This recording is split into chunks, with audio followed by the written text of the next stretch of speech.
ኢትዮጵያ ላለፉት 7 ዓመታት በየዓመቱ ስታከናውን የነበረችውን የአረንጓዴ አሻራ መርሃ ግብር ዘንድሮም ለ8ኛ ጊዜ ያካሄደች ሲሆን የዘንድሮን ጨምሮ በ8 ዓመታት የተከለችው የችግኝ መጠን 54 ቢሊዮን ገደማ መድረሱ የተነገረው በዚህ ባሳለፍነው ሳምንት ነበር።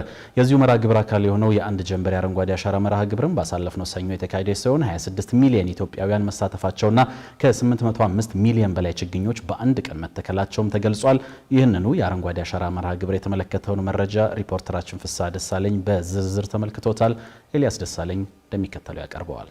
ኢትዮጵያ በየዓመቱ ቀን ቆርጣ ምድሯን አረንጓዴ የማልበስ ዘመቻ ከጀመረች እነሆ 8 ዓመታት ተቆጥሯል። በእነዚህ ዓመታት 54 ቢሊዮን ገደማ ችግኞች መትከሏ የሚነገርላት ኢትዮጵያ መጪዎቹን ወራት በመጠቀም የተከሉ ችግኞችን ቁጥር 46 ቢሊዮን ለማድረስ እየሰራች ነው። ኢትዮጵያ ሐምሌ 22 ቀን 2011 ዓ.ም በመላው ሀገሪቱ በአንድ ቀን ከ353 ሚሊዮን በላይ ችግኞችን በመትከል የጀመረችው የአረንጓዴ አሻራ የአንድ ጀንበር መርሃ ግብር ዘንድሮም ባሳለፍነው ሐምሌ 27 ቀን 2018 ዓ.ም በተመሳሳይ አከናውናለች። በሳምንቱ የመጀመሪያ ስራ ቀን በጠዋቱ የተጀመረው በዚሁ የአንድ ጀንበር የአረንጓዴ አሻራ መርሃ ግብር 800 ሚሊዮን ችግኞች ለመትከል በርካታ ኢትዮጵያውያን ተሳትፈዋል። ተስፋ እንትከል በሚል መሪ ሐሳብ መርሃ ግብሩን ያስጀመሩት የኢፌዴሪ ጠቅላይ ሚኒስትር አብይ አህመድ ኢትዮጵያ ለመጀመሪያ በ2011 ዓ.ም የጀመረችው የአንድ ጀንበር ችግኝ ተከላ መርሃ ግብር 12 ሰዓታት ውስጥ 66 ሚሊዮን ችግኞችን በመትከል ቀድሞ በህንድ ተይዞ የነበረውን የዓለም ክብረ ወሰን መስበር መቻሏን ነው ያሱት። ከዚያን ጊዜ ጀምሮ በተደረጉ መሰል መርሃ ግብሮች ኢትዮጵያ የራሷን ሪከርዶች እያሻሻለች መምጣቷን አንስተው ባለፉት ዓመታት የተተከለው ችግኝ በዓለም አቀፍ ደረጃ እውቅና ማግኘቱን ገልጸዋል። ይህ የችግኝ ተከላ መርሃ ግብርም የኢትዮጵያ የወደፊት ዕጣ ፈንታ የሚያሳምር እንደሆነም ነው ያነሱት። ባለፉት 7 ዓመታት በተከታታይ ሳናቋርጥ ክረምቱን በሙሉ ዛፍ በመትከል ኢትዮጵያን ለማልበስ የኢትዮጵያን መሰረት ለመጣል መላው ኢትዮጵያ ሕዝብ ከፍተኛ ጥረት ሲያደርግ መቆየቱ ይታወቃል። የዚህ ጥረት ዋነኛ ዓላማ ኢትዮጵያ መበልጸግ አለባት፣ መብላት አለባት፣ መለወጥ አለባት፣ ማደግ አለባት፣ መሰልጠን አለባት የሚል ምኞት፣ ህልም፣ መሻት ብዙ ኢትዮጵያውያን አላቸው። እንደዚህ ያለው ትላልቁ ህልም ሊሳካ የሚችለው አስተማማኝ መሰረት ከተጣለ ብቻ ነው። በኢኮሎጂ መሰረት ማለት አፈር መጠበቅ፣ ውሃ መጠበቅ፣ ተራራ መጠበቅ ሲቻል ነው። አሁን እየሰራን ያለው ለልጆቻችን ነው። ተስፋ ነው የምንተክለው፣ ነገን ነው የምንተክለው፣ ኢትዮጵያን ነው የምናለብሰው። ጠቅላይ ሚኒስትሩም ጨምሮም ዛሬ የሚተከሉ ችግኞች ምግብ እንዲሁም ጥላና የአካባቢው ውበት ከመሆን ባሻገር የሚሸረሸረውን የተፈጥሮ ሀብት ለመጠበቅ ዘብ ሆነው የሚያገለግሉ ስለመሆናቸውም ተናግረዋል። ዛፍ ለዛሬ ትርጉም የለውም፣ ለነገ ግን ትርጉም ብዙ ነው። ምግብ ነው፣ ጥላ ነው፣ ውበት ነው። ከዚያም ባሻገር የሚሸረሸር የሚጠፋ ሀብታችን ጠባቂ ዘብ ነው። ብዙ ትርጉም ስላለው ኢትዮጵያውያን በጀመርነው መንገድ ተባብረን ዛሬም በሚቀጥሉት ሳምንታትም በመትከል የዚህን ዓመት ግብ ማሳካት የዕለቱንም ግብ ማሳካት ዋነኛ ስራችን ይሁን የሚል መልእክት ነው ያለኝ። የግብርና ሚኒስትሩ አዲሱ አረጋ በበኩላቸው 8ኛው የዘንድሮ የአረንጓዴ አሻራ መርሃ ግብር እንደቀደሙት ዓመታት ሁሉ የሚበሉ ፍራፍሬዎችና ኢኮኖሚ ጠቀሜታ ያላቸው ችግኞች ይበልጥ የሚተከሉበት መሆኑን የጠቆሙት አረንጓዴ አሻራ ዛፍ ተከላ ብቻ ሳይሆን ትልቅ ኢኮኖሚያዊ ጠቀሜታ ያለው ጉዳይ ነው። ምክንያቱም የምንተክላቸው ዛፎች 60 በመቶዎቹ የጥምር ደን አገልግሎት ያላቸው የሚበሉ ለምግብነት የሚውሉ ፍራፍሬዎች ናቸው። በዚህም ሂደት የምግብ ዋስትናችንን ለማረጋገጥ ፕሮግራሙ ትልቅ አስተዋጽኦ እያደረገ ነው ያለው።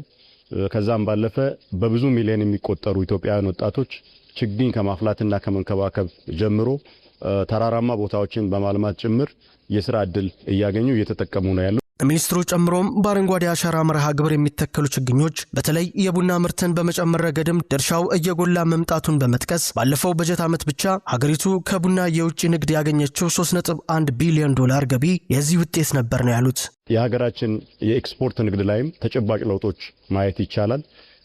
የሀገራችን የቡና ኤክስፖርት ሁላችሁም እንደምታስታውሱት የዛሬ 7 ዓመት ከ700 ሚሊዮን ዶላር ብዙም የዘለለ አልነበረም።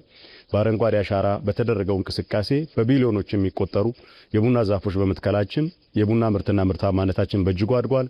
በቡና የተሸፈነው የመሬት መጠን 1.5 ሚሊዮን ሄክታር አካባቢ ደርሷል። ዓመታዊ ምርታችንም በዛው ልክ ከፍ በማለቱ ዘንድሮ ከቡና ኤክስፖርት ብቻ ኢትዮጵያ 3.1 ቢሊዮን የአሜሪካ ዶላር አግኝታለች። ስለዚህ የምንተክለው እያንዳንዱ ዛፍ የምግብ ዋስትናችንን የማረጋገጥ የሥራ ዕድልን የመፍጠር ከዛም ባለፈ ደግሞ የውጭ ምንዛሪን አምጥቶ የሀገራችንን ኢኮኖሚ ከፍ ከማድረግ አኳያ ጉልህ አስተዋጽኦ እንዳለው ማየት ይቻላል። በዕለቱ የዝግጅት ክፍላችን በአዲስ አበባ ተዘዋውሮ ያነጋገራቸው የአረንጓዴ አሻራ ተሳታፊዎች ህብረተሰቡ ችግኝ ከመትከል ባሻገር ባለፉት ዓመታት ለተተከሉ ችግኞች እንክብካቤ የማድረግ ልምዱ እያደገ መምጣቱን ተናግረዋል። ከዚህ በፊት ያው እንደሚታወቀው የግሪን ኤሪያዎች ላይ ሰዎች እንዳይገቡ በአጥር የመከልከል ሁኔታዎች ነበሩ። አሁን ላይ እንደምትመለከተው የአጥር ሁኔታ የለም።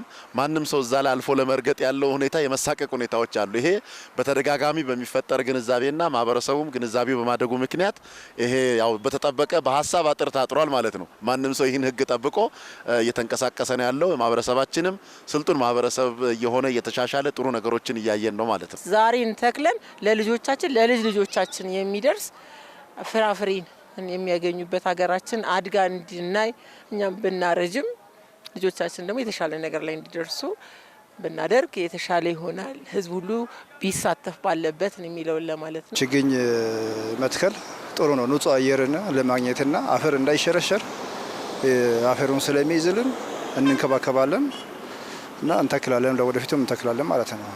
አንድ ችግኝ በተከልን ቁጥር ያው አንድ ህይወት እንደምንሰጥ ነው የሚገመተውና እንዳጠቃላይ ደግሞ ችግኛው ተስፋን ስለሚያመለክት አረንጓዴም ስለሆነ ለምለም ስለሆነ እና ያው በመጨረሻም ደግሞ ማስተላለፈው መልእክት ችግኞችን እንትከል ወይም ደግሞ ተስፋ እንትከል ይላል። የኢፌዴሪ ጠቅላይ ሚኒስትር አብይ አህመድ የመርሃ ግብሩን መጠናቀቅ አስመልክተው በሰጡት መግለጫ ደግሞ በዘንድሮ የአንድ ጀንበር የአረንጓዴ አሻራ መርሃ ግብር 26 ሚሊዮን ኢትዮጵያውያን በመሳተፋቸው ሊተከል ከታቀደው ችግኝ በላይ መተከሉን ገልጸዋል። የዘንድሮ ክረምት ከገባ ጀምሮ 6.5 ቢሊዮን ችግኞች መተከላቸውን የገለጹት ጠቅላይ ሚኒስትሩ በዚሁ የክረምት ወቅት ለመትከል ከታቀደው 8 ቢሊዮን ችግኝ ውስጥ የቀረው 1.5 ቢሊዮን ችግኝ ተከላ በቀሪ ወራት የሚፈጸም መሆኑን ያነሱት የዘንድሮውን የግሪን ሌጋሲ ተስፋን መትከል አለብን ካልንበት ቀን ጀምሮ እስከ ዛሬ 6.5 ቢሊዮን ገደማ ችግኝ ተተክሏል። ቀሪው 1.5 ቢሊዮን በቀሪ ወራት የሚፈጸም ይሆናል። በአንድ ቀን 800 ሚሊዮን ችግኝ በመትከል ኢትዮጵያ ሪከርድ የሰበረችና ማድረግ መቻሏን ደጋግማ ያሳየችበት ዕለት ስለሆነ በዚህ ስራ ውስጥ የተሳተፋችሁ ችግኝ ያዘጋጃችሁ፣ ጉድጓድ የቆፈራችሁ፣ ጂኦሎኬሽን ቴክኒካል ሰፖርት ያደረጋችሁ፣ ሪፖርት ያደረጋችሁ፣ የተከላችሁ ሁሉም ዜጎች ለነበራችሁ አስተዋጽኦ ከልብ የመነጨ ምስጋና እያቀረብኩ እንኳን ደስ ያላችሁ እንኳን ደስ ያለን ማለት ፈልጋለሁ። የአረንጓዴ አሻራ ፕሮግራም መጀመር በቁጥር ከሚዘረዘሩት የችግኝ መጠኖች የላቀ ውጤት አምጥቷል የተባለ ሲሆን የደረቁ ውሃማ አካላት እንዲያገግሙ ማገዙን፣ የደን ሽፋን ከነበረበት 17.2 በመቶ ወደ 23.6 በመቶ ከፍ እንዲል ማድረጉን በስኬት ተጠቅሷል። በተጨማሪም ኢትዮጵያ በአውሮፓውያኑ 27 የሚካሄደውን የተመድ የአየር ንብረት ለውጥ ጉባኤ ለማስተናገድ እንድትመረጥ ያስቻለ ሲሆን በጉባኤው ከ50 እስከ 80 ሺህ ተሳታፊዎች ይገኙበታል ተብሎም ይጠበቃል።